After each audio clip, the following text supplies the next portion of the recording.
Ethan? Ethan, you're on Heart of the Matter. You're going to wrap the show up for us. Oh, that's a big task, Shawn. How are you? I'm doing well. Although I'm reading that Mark Rasmussen here said that Kwaku L's interview was so gay. Can you say that anymore? What? Am I wrong to say you're so gay? All right, go ahead. What's up, my friend? All right. So, I'm going to give you a bit of background. So, when doing research for my book, I went onto the LDS Church website, and they have a chat where you can talk with the missionaries and stuff. So I did that. I gave them my phone number mistakenly, and so they called me up a few days ago, and I've been talking with them lately, Shawn.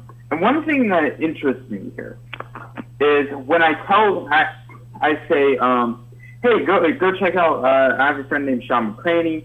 He does stuff on Mormonism and stuff, and I think he'd be really good for you guys to listen to get more of what my perspective is.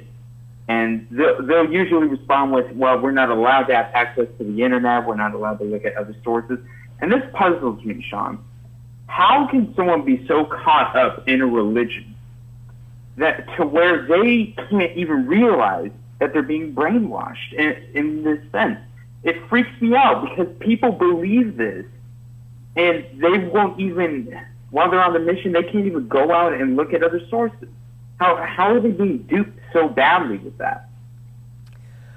My brother Ethan, if you really, really think about it, we all do that to some extent or another throughout our lives. I mean, the human experience is filled with trying to fill in gaps and make sense of things and run from truth because it makes us uncomfortable and it will uproot our life and our world. So I used to think they're so blind, but in reality, Ethan, I was just as blind when I believed certain tenets, when I was not Mormon but a Christian. I've been blind in my life believing certain fairy tales that have been handed down. Have you, in your short life, you're a young guy, have you had anything that you used to believe that you don't believe anymore? When I was on your show, I discussed this briefly, and I would say it was evolution. But I understand the point that you're making. But eventually, I feel like if you have enough interest in a topic, you will go out and try and look at sources that conflict with your beliefs already.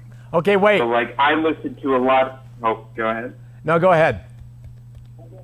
Oh, I was just going to say, I listened to a lot of Richard Dawkins and Sam Harris or someone like that, so I can get the atheist perspective on the topic, so I can help balance my opinion on a certain subject.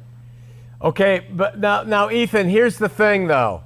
What you're saying is that if you have enough interest in a given topic, you'll search it out and find out what you need to find out, and you'll get to the truth finally.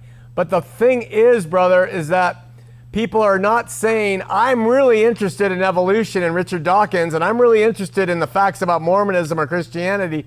They're saying, I'm interested in being comfortable and at peace and raising my family. So what the reason that they stay in quote unquote darkness is because they have other things they're busy with and interested in, and they don't share that passion for the thing you're interested in.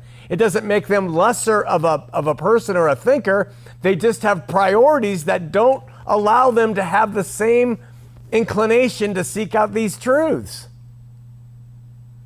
But I think if it's your main job for a 2-year period to share your faith, right, wouldn't you want to be sure that your faith is true?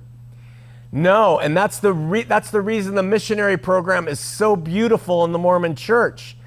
They get you when you're young and dumb, and they get you when you're full of zeal, and they put you, in fact, even now we just learned that they don't even have to go through the temple. They don't have to get their endowments anymore to be missionaries. So they're going out with they're not even going out with saying, what the hell did I just go through in that place? They're going out thinking everything they've learned from their bishop in primary is still so pure and right. They haven't even had any upsetment in their life. So it's ingenious. And they don't, you cannot cause a mule to see. They want to do what they do. And it just takes a desire in the heart of somebody, brother, to want the truth of a given topic, like you said, but they just have other priorities. Don't you think? I think that, but I still think that at the heart of every person, maybe not the willingness to seek out the truth, but the heart of every person is the inclination that I want to know what's true. Maybe not the willingness to go out and absolutely find disagree with you. What's true. No, I absolutely disagree with you. I think at the heart of every person almost is a desire to hide from painful reality. Ooh, man, this is interesting to me. Yeah, it is. I don't believe that unknown is what drives humanity in that aspect, to find out what's true. So Charles Darwin was interested in the diversity of biological life, so he comes up with a theory that helps explain it. Yeah. I think that if you have the willingness to figure out, okay, what's true, am I wrong on this, then you will seek out what's true. It's all about the willingness for me. If the truth could be handed to every individual, then they would automatically want it, because we do want to know what's true. I would differ with you, because I think even if you go to God creating Satan, Satan is in the presence of God and rebelled against him. I mean, right there, a created being says, I don't want the truth, and it's right in my face. But I do agree with you in the sense of like your own occupation. You may want to get to the truth of it, or somebody who's an artist wants to get to the core reality of that art. But the truth in general, truth with a capital T that governs all life, no way. People do not want to touch that stuff.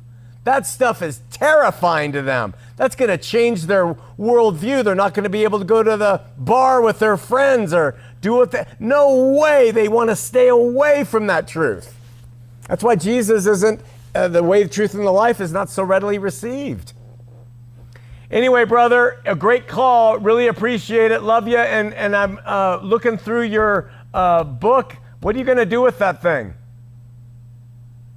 I don't know. I was hoping to get your advice on it. Well, we'll talk, because it really has a great potential. Yeah, thanks.